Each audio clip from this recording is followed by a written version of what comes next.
ಮಂತ್ರಾಲಯಕ್ಕೆ ಹೋದಾಗ ನಮಗೆ ಏನು ಸ್ಕ್ಯಾಮ್ ಆಯಿತು ಗೊತ್ತಾ? ಹಾಯ್ ಹಲೋ ಎಲ್ರಿಗೂ ನಮಸ್ಕಾರ. ಎಲ್ಲರಿಗೂ ಚಿಕ್ಕ ವಯಸ್ಸಿಂದ ತುಂಬಾ ಡ್ರೀಮ್ಸ್ ಇರುತ್ತೆ, ನಾನು ಆ ಪ್ಲೇಸ್ಗೆ ಹೋಗ್ಬೇಕು ಈ ಪ್ಲೇಸ್ಗೆ ಹೋಗಬೇಕು ಅಂತ. ಆದರೆ ನನಗೆ ಮಂತ್ರಾಲಯಕ್ಕೆ ಹೋಗಬೇಕು ಅನ್ನೋದು ತುಂಬ ವರ್ಷಗಳ ಕನಸಾಗಿರುತ್ತೆ.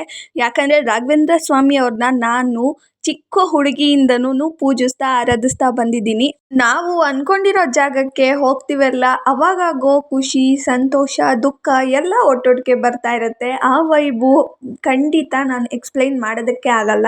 ನಮಗೆ ಒಂಚೂರು ಪ್ರೀ ಪ್ಲಾನ್ ಅಂತಾನೆ ಇರಲಿಲ್ಲ. ಈವ್ನಿಂಗ್ ಎಲ್ಲರನ್ನು ಕುತ್ಕೊಂಡು ಮಾತಾಡ್ಬೇಕಾದ್ರೆ ಹೋಗೋಣ ಅಂತ ಅಂದ್ಕೊಂಡು ಸರಿ ಆಯ್ತು ಹೋಗೋಣ ಅಂತ ಅಂದ್ಬಿಟ್ಟು ಹೊರಟಿದ್ದು. ಅಲ್ಲಿಂದ ನಾವು ಪಂಚಮುಖಿ ಆಂಜನೇಯನ ದೇವಸ್ಥಾನ, ಹಾಗೆ ಮಂಚಾಲಮ್ಮನ ದೇವಸ್ಥಾನ, ಹೀಗೆ ಅಲ್ಲಿ ಸುತ್ತಮುತ್ತ ಯಾವ್ಯಾವ ದೇವಸ್ಥಾನಗಳು ಸಿಗುತ್ತೋ ಅಲ್ಗೋದೋ. ಹಾಗೆ ರಾಘವೇಂದ್ರ ಸ್ವಾಮಿಗಳು 16 ವರ್ಷ ತಪಸ್ ಮಾಡಿದ ಜಾಗಕ್ಕೂ ಕೂಡ ಹೋಗಿದ್ದು. ನಮ್ಗಾಗಿದ್ದ ಸ್ಕ್ಯಾಮ್ ಇಷ್ಟೇ, ನಾವು ಆನ್ಲೈನಲ್ಲೇ ಬುಕ್ ಮಾಡ್ಕೊಳ್ಳೋದ್ರಿಂದ ಅರೌಂಡ್ 4000 ವರ್ಗು ರೂಮ್ ಚಾರ್ಜ್ ಆಯಿತು. ಬಟ್ ಅಲ್ಲಿ 2000ಗೆಲ್ಲ ರೂಮ್ ಸಿಗ್ತಿತ್ತು. ಇನ್ನೊಂದ್ಸಲ ನೀವೇನಾದ್ರು ವಿಸಿಟ್ ಮಾಡಿದಾಗ ಹುಷಾರಾಗಿರಿ.